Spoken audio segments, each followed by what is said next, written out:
Yeah, Shais. Hey, good afternoon. See, you get one simple question where I want to answer. What it is? Don't show yourself or anything they ask you answer. What is the difference between a bird and a fly? A bird and a fly. Ah, that question is big.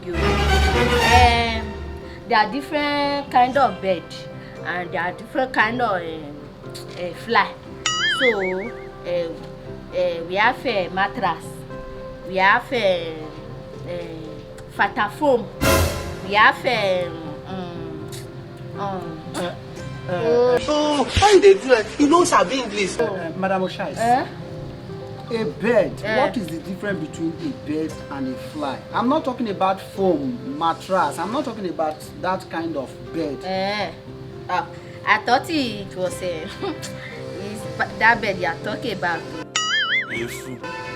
So which bird are you talking? Is the Amapere or the parrot? As you did so now, how old were you then? Or the what? Which one? Tell me the difference between a bird and a fly. Okay, bird. Okay. Education is very important. It's very simple. Sorry. A bird. The difference is clear. A bird can fly, but a fly cannot bird. Will you keep quiet? A bird can fly, but a fly cannot bird. You don't make face, I think. I think swear any you. How about you hear of this? I'll tell you about the thing what you want to do.